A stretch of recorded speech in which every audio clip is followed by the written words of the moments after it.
സംഖ്യ അധ്യായം 35. ലേവ്യരുടെ പട്ടണങ്ങൾ. ജോർദാനരികെ ജെറീക്കോയുടെ എതിർവശത്ത് മോവാബ് സമതലത്തിൽ വെച്ച് കർത്താവ് മോശെയോട് അരുളിച്ചെയ്തു, ഇസ്രായേൽ ജനം തങ്ങളുടെ അവകാശത്തിൽ നിന്ന് ലേവ്യർക്ക് വസിക്കാൻ പട്ടണങ്ങൾ കൊടുക്കണമെന്ന് അവരോട് ആജ്ഞാപിക്കുക. പട്ടണങ്ങൾക്ക് ചുറ്റും മേച്ചിൽ സ്ഥലങ്ങളും നിങ്ങൾ അവർക്ക് നൽകണം. പട്ടണങ്ങൾ അവർക്ക് താമസിക്കാനും മേച്ചിൽ സ്ഥലങ്ങൾ അവരുടെ ആടുമാടുകൾക്കും മറ്റ് മൃഗങ്ങൾക്കും മേയാനുമാകുന്നു. നിങ്ങൾ ലേവ്യർക്ക് കൊടുക്കുന്ന പട്ടണങ്ങളോട് ചേർന്ന് പട്ടണത്തിൻ്റെ മതിൽ മുതൽ പുറത്തേക്ക് 1000 മുഴം നീളത്തിൽ ചുറ്റും മേച്ചിൽ സ്ഥലങ്ങൾ ഉണ്ടായിരിക്കണം. പട്ടണത്തിനു ചുറ്റും 2000 മുഴം വീതം കിഴക്കും തെക്കും പടിഞ്ഞാറും വടക്കും അളക്കണം. ഇത് അവരുടെ പട്ടണങ്ങളോട് ചേർന്ന മേച്ചിൽപ്പുറമായിരിക്കും.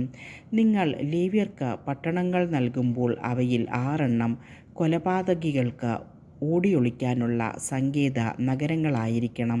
ഇവയ്ക്ക് പുറമെ 42 പട്ടണങ്ങൾ കൂടി കൊടുക്കണം. അങ്ങനെ ആകെ 48 പട്ടണങ്ങൾ അവയുടെ മേച്ചിൽ സ്ഥലങ്ങളോടുകൂടി ലേവ്യർക്ക് നൽകണം. ഇസ്രായേൽ ഗോത്രങ്ങളുടെ അവകാശമായ പട്ടണങ്ങളാണ് അവർക്ക് കൊടുക്കേണ്ടത്. ഓരോ ഗോത്രവും തങ്ങൾക്ക് ലഭിച്ച ഓഹരി അനുസരിച്ച് കൂടുതൽ ലഭിച്ചവർ കൂടുതലും കുറച്ച് ലഭിച്ചവർ കുറച്ചും പട്ടണങ്ങൾ കൊടുക്കണം. സങ്കേത നഗരങ്ങൾ.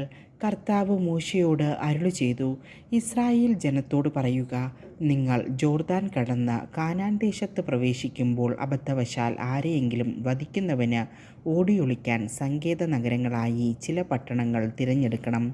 കൊലപാതകി വിധി നിർണയത്തിനായി സമൂഹത്തിൻ്റെ മുമ്പിൽ നിൽക്കുന്നതിനു മുമ്പ് വധിക്കപ്പെടാതിരിക്കാൻ രക്തത്തിന് പ്രതികാരം ചെയ്യുന്നവനിൽ നിന്ന് അഭയം തേടാനുള്ള സങ്കേതങ്ങളായിരിക്കും ഈ പട്ടണങ്ങൾ. നിങ്ങൾ നൽകുന്ന പട്ടണങ്ങളിൽ 6 സങ്കേത നഗരങ്ങളായിരിക്കും.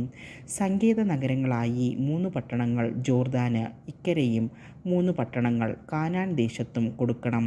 ഇസ്രായേൽ ജനത്തിലോ അവരുടെ ഇടയിലുള്ള വിദേശികളിലോ തത്കാല താമസക്കാരിലോ പെട്ട ആരെങ്കിലും മനഃപൂർവ്വമല്ലാതെ ആരെയെങ്കിലും വധിച്ചാൽ അവന് ഓടിയൊളിക്കാനുള്ള സങ്കേതമായിരിക്കും ഈ 6 പട്ടണങ്ങൾ. എന്നാൽ ആരെങ്കിലും ഇരുമ്പായുധം കൊണ്ട് ആരെയെങ്കിലും അടിച്ചിട്ട് അവൻ മരിച്ചാൽ അടിച്ചവൻ കൊലപാതകിയാണ്. കൊലപാതകി വധിക്കപ്പെടണം. കല്ലുകൊണ്ടുള്ള ഇടികൊണ്ട് ആരെങ്കിലും മരിച്ചാൽ ഇടിച്ചവൻ കൊലപാതകിയാണ്. കൊലപാതകി വധിക്കപ്പെടണം. മരം കൊണ്ടുള്ള ആയുധത്താൽ അടികൊണ്ട് ആരെങ്കിലും മരിച്ചാൽ അടിച്ചവൻ കൊലപാതകിയാണ്. കൊലപാതകി വധിക്കപ്പെടണം. പ്രതികാരം ചെയ്യാൻ ചുമതലയുള്ള ബന്ധു തന്നെ ഘാതകനെ വധിക്കണം. കണ്ടുമുട്ടുമ്പോൾ അവനെ കൊല്ലണം. ആരെങ്കിലും വിദ്വേഷം മൂലം ഒരാളെ കുത്തുകയോ പതിയിരുന്ന് എറിയുകയോ ശത്രുത നിമിത്തം കൈകൊണ്ട് അടിക്കുകയോ ചെയ്തിട്ട് അവൻ മരിച്ചാൽ പ്രഹരിച്ചവൻ വധിക്കപ്പെടണം. അവൻ കൊലപാതകിയാണ്. പ്രതികാരം ചെയ്യാൻ ചുമതലപ്പെട്ടവൻ കൊലപാതകിയെ കണ്ടുമുട്ടുമ്പോൾ അവനെ വധിക്കണം. എന്നാൽ ആരെങ്കിലും ശത്രുത കൂടാതെ ഒരുവനെ പെട്ടെന്ന് കുത്തുകയോ പതിയിരിക്കാതെ അവൻ്റെ മേൽ എന്തെങ്കിലും എറിയുകയോ ശത്രുവല്ലാതെയും ദ്രോഹിക്കാൻ ആഗ്രഹമില്ലാതെയും കാണാതെ മാരകമാംവിധം അവൻ്റെ മേൽ കല്ലെറിയാനിടയാവുകയോ ചെയ്തിട്ട് അവൻ മരിച്ചാൽ ഘാതകനും പ്രതികാരം ചെയ്യാൻ കടപ്പെട്ടവനും മധ്യേ ഈ കൽപ്പനകളനുസരിച്ച് സമൂഹം വിധി പ്രസ്താവിക്കണം. സമൂഹം ആ കൊലപാതകിയെ പ്രതികാരം ചെയ്യാൻ കടപ്പെട്ടവൻ്റെ കൈകളിൽ നിന്ന് രക്ഷിച്ച് അവൻ അഭയം തേടിയിരുന്ന സങ്കേത നഗരത്തിലേക്ക് തിരിച്ചയക്കണം.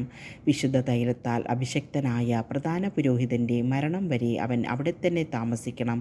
എന്നാൽ കൊലപാതകി താൻ അഭയം തേടിയിരുന്ന സങ്കേത നഗരത്തിൻ്റെ അതിർത്തി വിട്ട് എപ്പോഴെങ്കിലും പുറത്തു പോവുകയും പ്രതികാരം ചെയ്യേണ്ടവൻ സങ്കേത നഗരത്തിൻ്റെ അതിർത്തിക്ക് പുറത്തുവെച്ച് അവനെ കണ്ടുപിടിച്ച് വധിക്കുകയും ചെയ്താൽ അവന് കൊലപാതക കുറ്റം ഉണ്ടായിരിക്കുകയില്ല.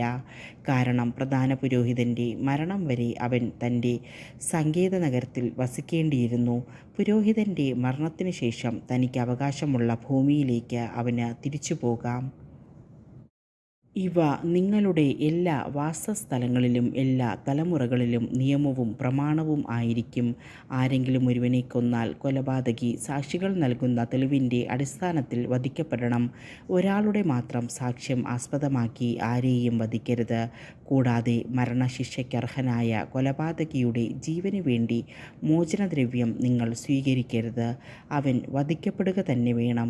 സങ്കേത നഗരത്തിൽ ഓടിയൊളിച്ചവൻ മഹാപുരോഹിതൻ്റെ മരണത്തിന് മുമ്പ് സ്വന്തം ദേശത്ത് തിരിച്ചു വന്ന് താമസിക്കുന്നതിനു വേണ്ടി നിങ്ങൾ മോചനദ്രവ്യം സ്വീകരിക്കരുത്. നിങ്ങൾ അധിവസിക്കുന്ന ദേശം അങ്ങനെ അശുദ്ധമാക്കരുത്. എന്തെന്നാൽ രക്തം ദേശത്തെ അശുദ്ധമാക്കുന്നു. രക്തം ചൊരിഞ്ഞവൻ്റെ രക്തമല്ലാതെ ദേശത്ത് ചൊരിയപ്പെട്ട രക്തത്തിന് പ്രായശ്ചിത്തം സാധ്യമല്ല. കർത്താവായ ഞാൻ ഇസ്രായേൽ ജനത്തിൻ്റെ മധ്യേ വസിക്കുന്നതുകൊണ്ട് നിങ്ങൾ പാർക്കുന്ന ഭൂമി നിങ്ങൾ അശുദ്ധമാക്കരുത്.